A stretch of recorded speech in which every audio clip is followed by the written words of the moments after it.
Welcome to the J Area Podcast, a podcast for all movie fans ranging from the biggest blockbusters to hair-raising horror films. My name is Jose Ramos Jr., and if you enjoy talking about movies as much as I do, then you've come to the right place.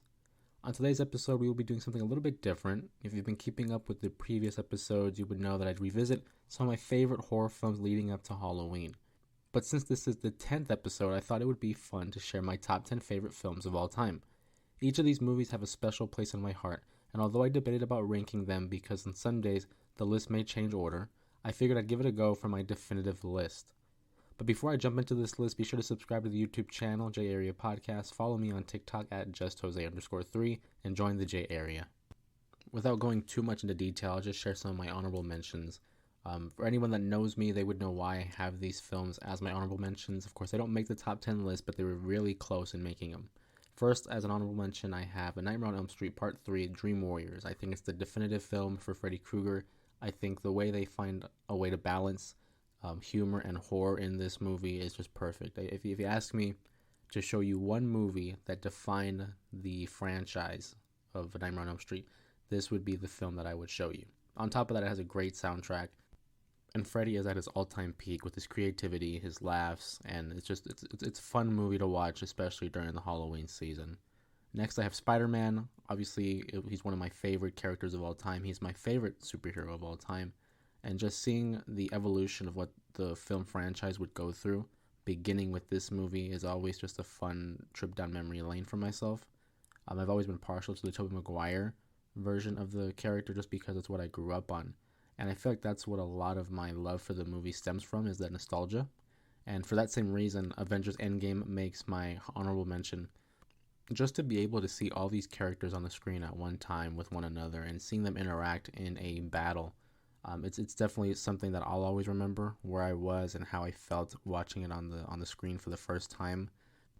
It's the culmination of so many years of working on multiple franchises and finding a way to interweb these storylines and to see them again on the screen together as they were intended to be in the comics. It's such an experience, not only as a movie fan, but as a fan of superheroes in general. But with that being said, a common theme you're going to be seeing throughout my top 10 list is the characters, namely the main protagonist. These are characters that I identify with, that I sympathize with, and that I've learned to cheer for but also love in the process.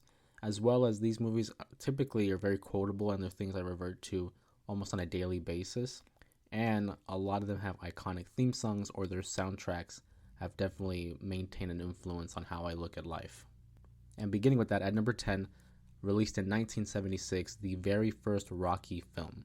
Rocky is one of the more definitive stories in terms of a Cinderella or underdog story, talking about Sylvester Stallone, who plays this sincere hero just trying to prove himself.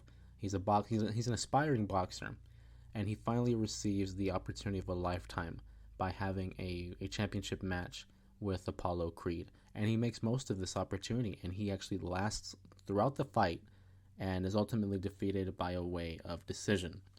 It's those kind of stories that we all resonate with, where people count you out and they don't believe in you. And you think that although no one's on your side, you want to prove to them just as much you want to prove to yourself that, yeah, I can do it. And that story of Rocky Balboa, it's not only one of the best sports movies of all time, but it's also a love story. And the connection and the love that he has for Adrian is something that's real, because it doesn't seem fabricated. In the beginning, she's very shy, she's introverted, and she's not really used to having, men come her way.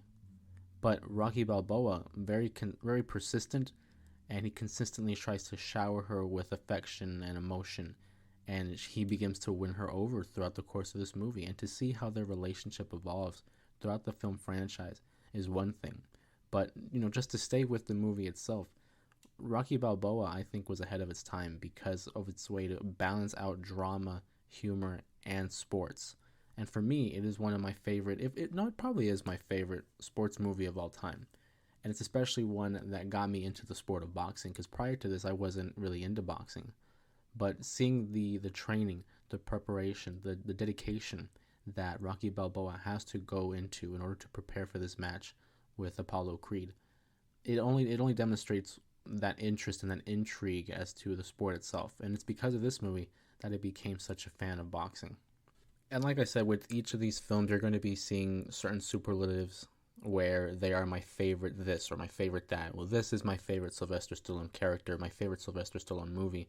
And again, it's something where he delivers a performance that is heavily driven by drama. You feel for this character, you feel for the emotion of how no one believes in him and how he wants to do right by others and just be the person that he wants to be, someone he can be proud of, someone that others can be proud of.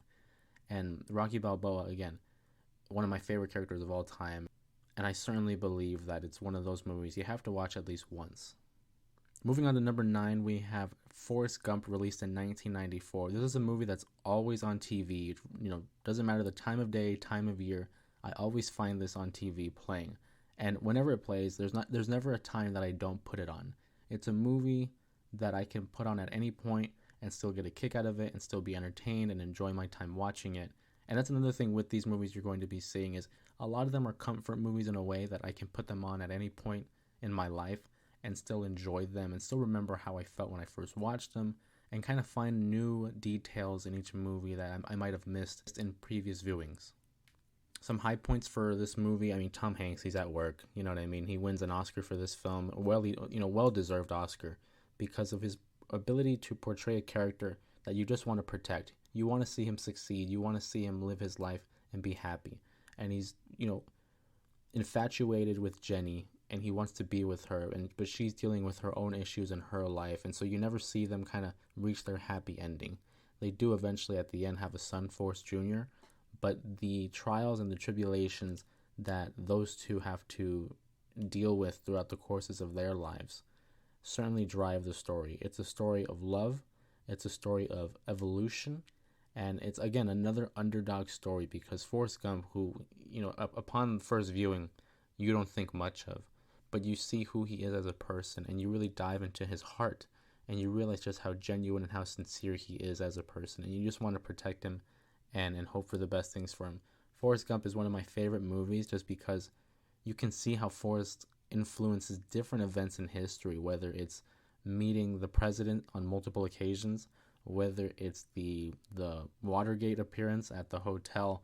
It's funny to see how a timeline would have been if Forrest Gump was around and was just casually floating around, just like the feather at the end of the movie, floating around and meeting different points in history, as if it was always meant to be. It's a movie that still gets me, emotional towards the end, of course. And one thing that I've always remembered from this movie was, Forrest Gump was very self-aware. He knew that he may not have been the most intelligent individual, but he knew that he had good intentions and he was just trying to be the type of person that not only his son, but his mother and Jenny could be proud of. And I think that's something that we all should aspire to be, is to be someone like Forrest Gump and to give our best efforts and just look for the good in people. And from a movie that's really high-spirited and well-meaning, we go to number 8, Pulp Fiction, which is one of the more vulgar movies you're going to see on this list. For me personally, it's a fun movie. It's told out of order, so that's a fun aspect of the movie. You kind of have to piece together each segment of the movie. It's a great cast that includes Bruce Willis, John Travolta, Samuel Jackson, Uma Thurman, just to name a few. And the performances by all members of the cast are great. There's humor and it's subtle, and there are a lot of complexities to each character as well. You look at how Samuel Jackson, how he appears in the first, bit of the movie, and how he eventually evolves into a different character. Same thing with like Bruce Willis's character Butch, who is this boxer who's just trying to leave this life and run away with his girlfriend and get away from Marcellus Wallace.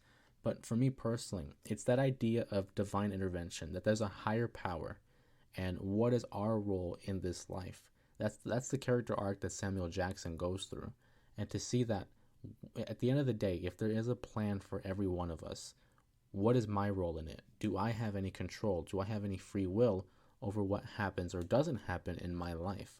And to see Samuel Jackson's character go through this like existential crisis about what is real and what is fate, it's something very real that I feel a lot of people, myself included, have gone through. And it's things like that where a movie is able to tell a story that it becomes so realistic that the audience members can resonate with. Those are things that we are able to latch onto and connect with and remember as to why we enjoy these movies, to begin with. And I mean, I would be remiss to not say how quotable this movie is. It's a movie that my brother and I watch and quote all the time. I can remember I watched this movie by myself for the first time because I knew how Quentin Tarantino's filmmaking style wasn't really like the cup of tea of my family's. So I figured I'll watch it by myself, see what I think about it, and I immediately would tell my brother that like, hey, you gotta watch this movie at least once. It's a fun movie. It still cracks me up to this day, even though I've seen it 100 times. Definitely, I think in my personal opinion, it's his best work, Quentin Tarantino. That is, of course, I love his other work like Once Upon a Time in Hollywood, Reservoir Dogs, the Kill Bill movies, Inglourious Bastards. But I think even Django Unchained.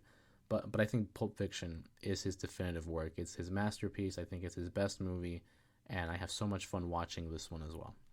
Moving on to number 7, we have Toy Story, released in 1995. It's my favorite animated movie. It's my favorite Pixar movie. And again, returning back to Tom Hanks, who is one of my all-time favorite actors of all time. Anytime I see that Tom Hanks has a new movie or he's in a movie I'm about to watch, I know what to expect. I know to expect a great performance and a character that I definitely, resonate with in some way, because Tom Hanks is so good at that and creating characters and performing in a way that we can resonate with him regardless of the role. It has a great soundtrack. It has songs that I sing on the daily to this day.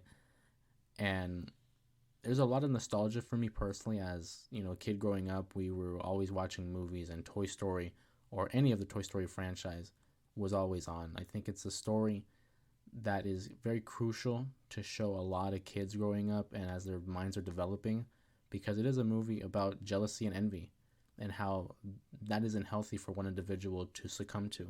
Obviously, Woody is the sheriff in Andy's room, and there's a new toy, Buzz Lightyear, who shows up and gets all the attention and gets all the acclaim from the other toys and Andy, and he has to live with himself that he might not be the favorite no more, and he has to learn that jealousy and envy will get you nowhere. And to be able to see the relationship between him and Buzz Lightyear and how it evolves throughout the course of this movie, how real it is. Because again, a lot of these movies deal with real life situations, and I feel like those are the best movies that deal with real life scenarios. And again, the performances by Tim Allen and Tom Hanks are top notch. Again, another movie that I laugh at, I have a good time with. Every time I watch it, there's a subtle detail that I might have missed. And it just brings me back to a simpler time when I was a kid. And I feel like that sense of nostalgia is definitely something that everyone can relate to. And certainly in this list, you will see, towards the top, a lot of nostalgia will be there.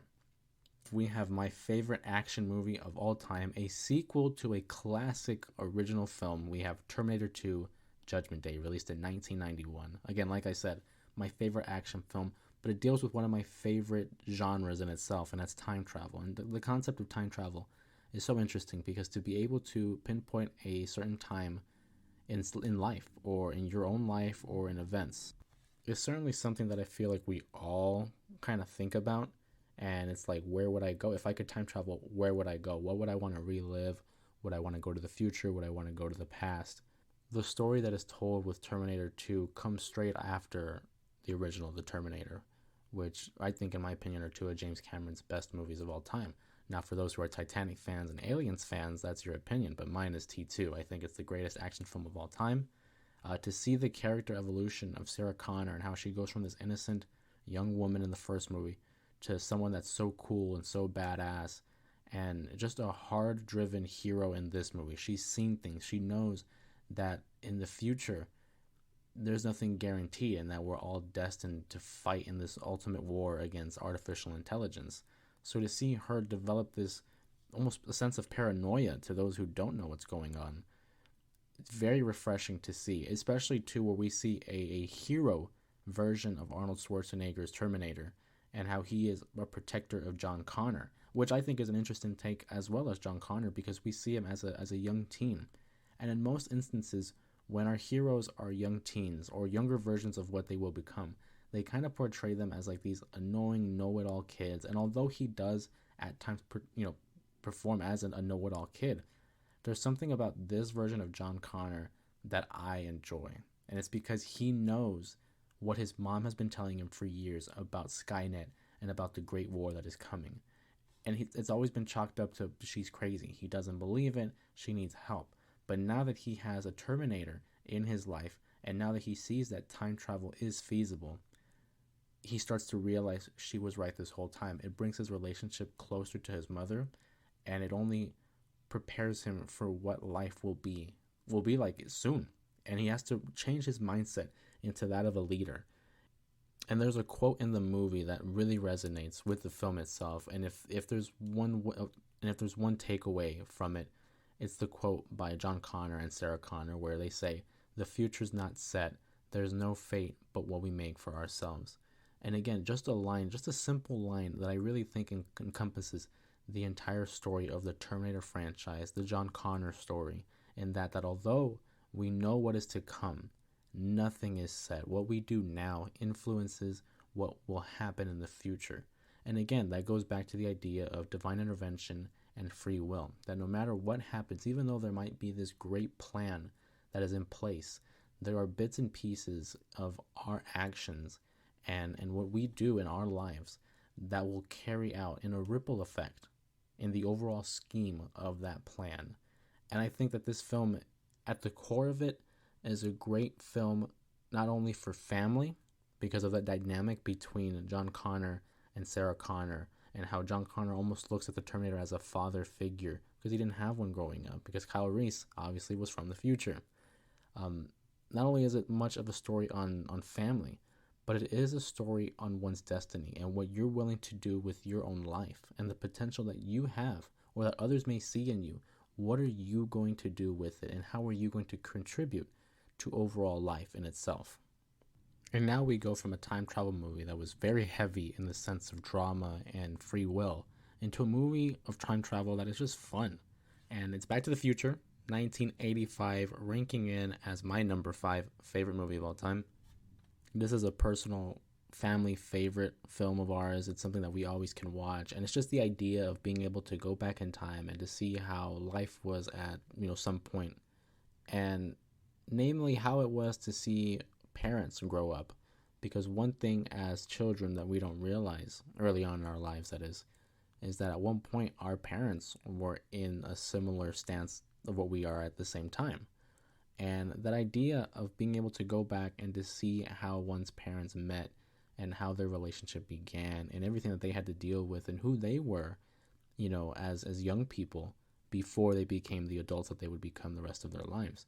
That's just an interesting idea. And the way it's done in this movie, it's done with a lot of heart, a lot of humor, and for me personally, the soundtrack in itself really helps. The Power of Love is certainly a song that pops in my head every now and then, and it's something I associate with the franchise in itself. But the performances by Michael J. Fox and Christopher Lloyd, second to none. I think they're one of the all-time great duos in film history. And just the idea of creating a time machine out of a DeLorean, which in itself is already a cool-looking car to begin with, given that its doors rise up rather than open up left to right. The idea of, again, time traveling has always been something I feel that man has been obsessed with, because it's that power of knowing the future or knowing what would happen in the future and how you can either prevent it or ensure that it occurs, and as well as going into the past and learning from it and taking something away in order to help contribute to the future. For me personally, this is a conversation that we've had as a family. I know for a fact that if I was in Marty's position, I probably would take the sports almanac and just know who would win a list of Super Bowls or NBA championships and probably make bets on those. So I can't fault him there at all. I think I probably would have done the same thing. But regardless, Marty McFly, Michael J. Fox, they are the same person because of the performance that he gives in all 3 movies, but namely the first one is my favorite just because of the simplicity of it. They go from 1985 to 1955, and to see how life was in a 30-year radius is certainly amazing, because you look at it now, the year 2023, and you travel back 30 years from now, well, whether that's 1993 or in 2053, those are 2 years that are just distinctly different. When you say them out loud, you feel like there's such a big gap in time. But again, knowing how life was in 1993 for those that were around for that, comparing it now is certainly an interesting idea and topic of discussion. But for us now to look into the future, into 2053, we have no idea what life is going to look like. In fact, in the 80s, they probably thought that we were going to have flying cars and all this technology that we saw in Back to the Future Part 2.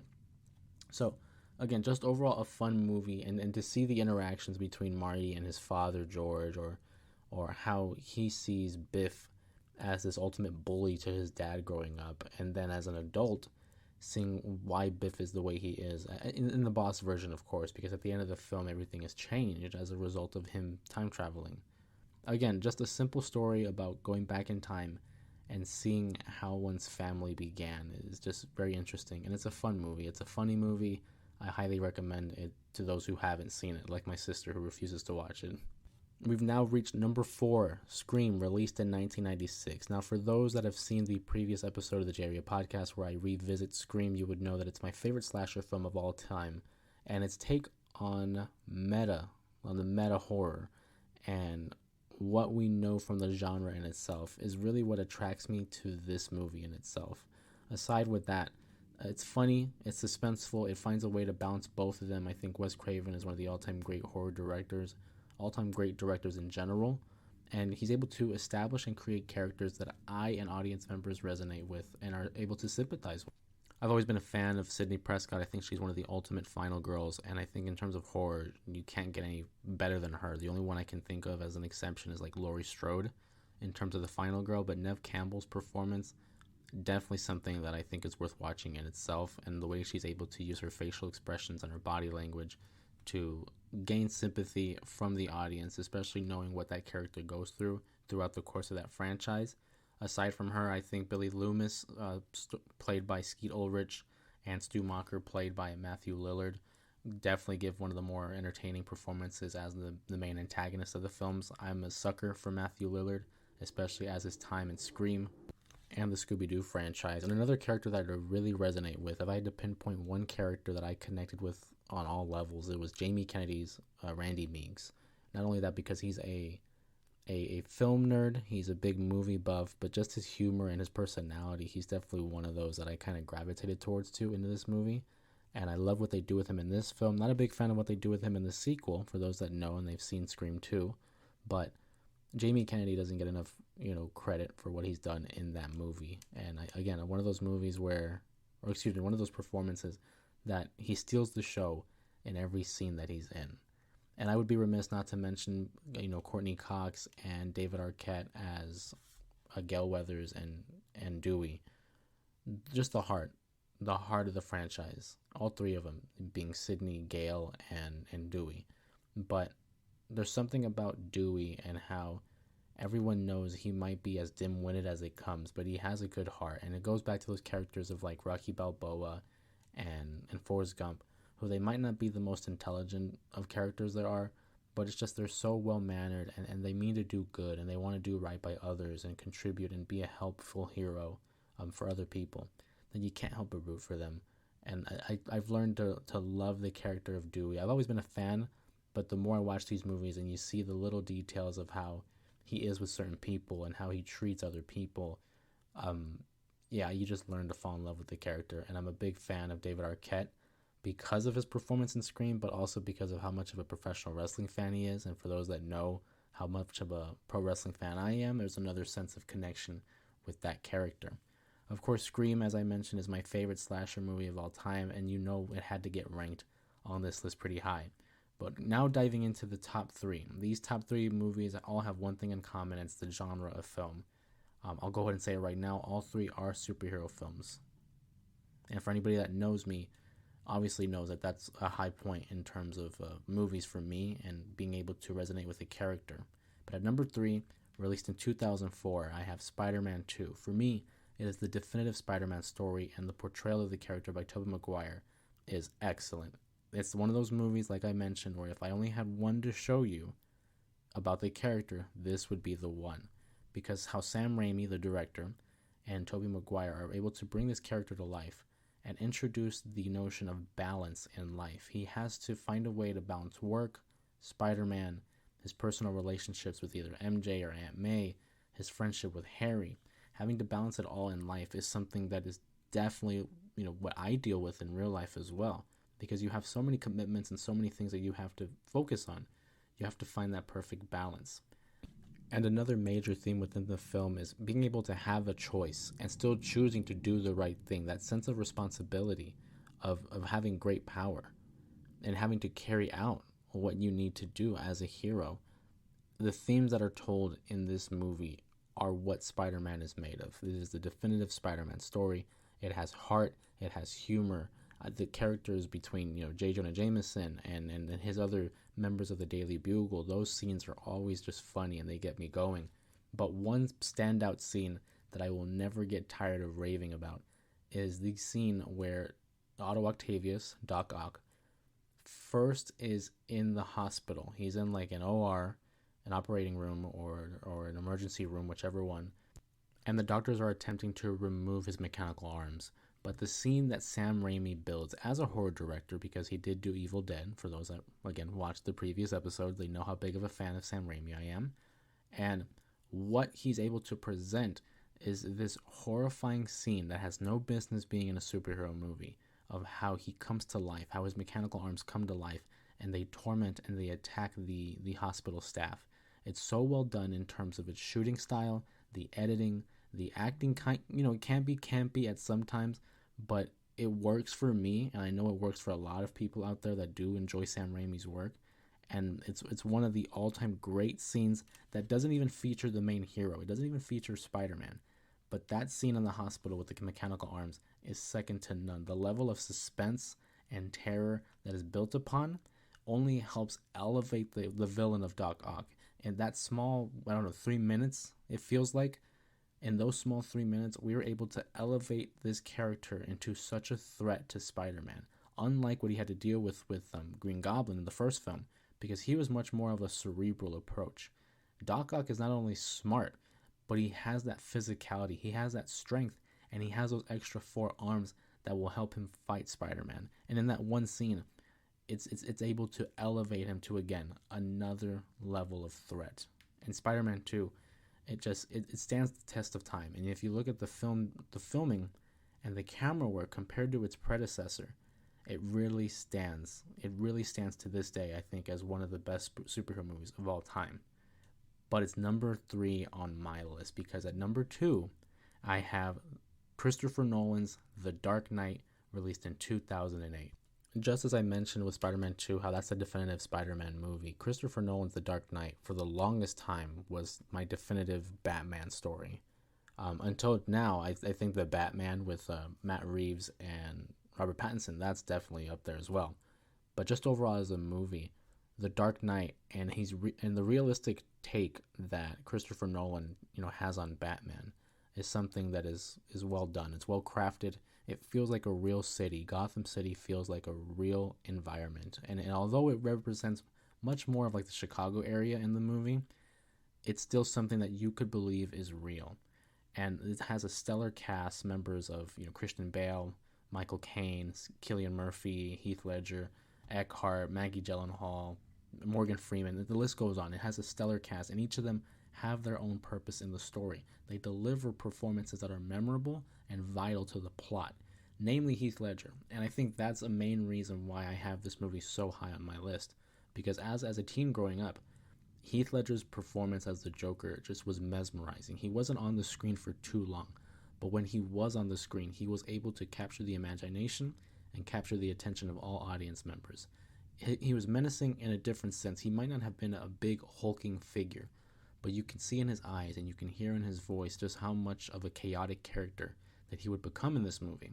And it's because of that he's able to intimidate everyone that comes in his path. He's an agent of chaos. And the theme of chaos is explored throughout this movie, as it really tests a person. It tests an individual as to see what they are going to do in order to restore order, or will they succumb to the chaos that is presented. And that's what Heath Ledger's Joker tries to do to Batman. He's trying to push him so far over the edge to really prove to him that you rest on your morals, you rest on your values, but I'm going to prove to you that not everyone is as pure as you think they are. And although he's not able to do that with, Bruce Wayne, he does push Harvey over the edge, and Harvey ends up becoming Two-Face. And to see this, again, in one movie, the evolution of all the characters and how they ultimately change, how Batman begins in this movie and ends in this movie. How Harvey begins and ends in this movie. The one constant is essentially the Joker. He is that one constant that doesn't really change. He remains true to who he is as a person and as a criminal in a sense. And this movie, what's different about it than the other movies on my list is a lot of my movies are more protagonist focused, and it focuses on the hero and what they do. But for me, it's the antagonist in this movie. Heath Ledger had no business stealing the show as much as he did in this movie. And I think to this day, it's the standard bearer. It is the benchmark of what a villain should be, not just in the superhero genre, but in movies. The way he is able to portray this antagonist and how compelling he is with the short amount of screen time that he has lasts a legacy, and it earns him that Academy Award back in 2009. And after going through, a highly critical and successful film in The Dark Knight, that was my number 2. But my number 1 is pure nostalgia. And although some people like to pick at it for certain reasons, as a film in itself, it may not be perfect, but for me, it is number 1. And you'll soon know why as I reveal the name of the movie. And for me, my number 1 favorite movie of all time is Spider-Man: No Way Home. It's the culmination of all 3 Spider-Man franchises. For me, it's a huge trip of nostalgia to see the evolution of each character and to pick up with guys like Tobey Maguire and Andrew Garfield and where those characters have been since the last time we saw them. The performances by all 3 are fantastic. You see Tobey Maguire as this nerdy but still intellectual leader who obviously has more of experience than the other 2 Spider-Man, and never envisioning himself as that mentor figure, but still being able to provide advice when it is needed. Of course, Andrew Garfield finally getting recognized as, I think, the best actor of the 3. Not necessarily the best Spider-Man, but definitely the best actor, because the emotion that he brings to the character, especially knowing what happens between he and Gwen Stacy, he doesn't get recognized enough because of how his franchise ended. And to see him get his flowers and to see him get his recognition, it's just so much, it's so rewarding in this movie. And Tom Holland, to see him go through this rough patch after losing his Aunt May and finally recognizing what he has to do and who he needs to be as Spider-Man, and finally becoming his own hero, because in the first movie he had to rely on Tony. In the second movie he was with Samuel Jackson's Nick Fury, and now with this one, although he did have Doctor Strange with him, for the majority of the film he has to deal with it himself and deal with the consequences of who Spider-Man is. And even when he wants to give up, who comes to his aid? It's the other Spider-Man, who is essentially himself. And it's, again, just a trip of nostalgia for me. And then to see Willem Dafoe demonstrating why he is the best Spider-Man villain of all time as the Green Goblin. He picks up where he left off in 2002 as the Green Goblin. And it's a fun trip. It's a movie where you can have fun, and having watched all the other movies prior to this is so rewarding. It's a way to reward the longtime viewer. And the entrance of the Tobey Maguire and Andrew Garfield Spider-Man and through the portals, it's something that still gets me emotional to this day, because I remember leading up to this movie, all the reports of hey, there's a possibility that Andrew and Tobey are going to be in it. And we all kind of got that sense because of seeing the other villains who appeared in their movies. So it's well, if you're going to bring in their villains, why wouldn't you bring in the Spider-Man of those respective franchises? And just having that idea of hey, this could be possible. And to finally see when Andrew Garfield comes through the first portal, and I can remember the eruption in the theater, how everyone just gasped and cheered, and it was just so elated to see Andrew Garfield as Spider-Man. And then after that, we see Tobey Maguire, who has this more somber and slower entrance, and that one was more shocking than Adulation. That one dealt with a lot of emotion because he hadn't been seen in the public eye for so long, let alone associated with the Spider-Man franchise.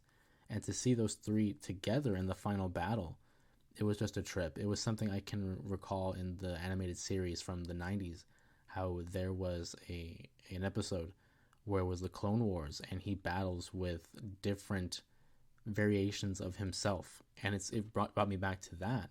And to see all 3 of them in action and in helping each other out with certain maneuvers and certain attacks, it was just so rewarding to see, as I mentioned, every character and how they evolved and now where they are at. And and I get emotional thinking about it because Spider-Man, as I mentioned, is my favorite character of all time, and to see what he represents, and to then see each iteration that I grew up watching, Tobey Maguire's Spider-Man I watched as a young child, Andrew Garfield I watched as a young teen, and now seeing Tom Holland as an adult, different iterations of my life, to see these characters and how they are able to stay true to the character while also adding more depth to the story. And I think that's why Spider-Man has become such a relatable character, especially for me, in terms of that balance, as I mentioned prior. And for the longest, The Dark Knight was my favorite movie, but upon watching No Way Home, for obvious reasons, nostalgia included, that it's overtaken the number one spot. It's a movie that I haven't seen too often, because every time I watch it, I wanna feel the way I felt when I first watched it, and I don't want to oversaturate it and rewatch it too much. And in fact, now as I wrap up this episode, it's definitely one that I feel like watching again. And I'll be covering it at some point on this podcast. But as we bring this episode to a close, be sure to share your favorite movies of all time. And if you guys enjoy this episode and have any suggestions for future movies to revisit, be sure to comment which ones you'd be interested in. You can find me at JustJose_3 on TikTok and Instagram, and be sure to follow this podcast on YouTube and Spotify at J Area Podcast. But if you're not already subscribed, please do so in order to join the conversation. If you are subscribed, thank you for the support, and be sure to share this content so that we can grow this channel as much as possible. Until then, I'm Jose Ramos Jr., and this has been the J Area Podcast.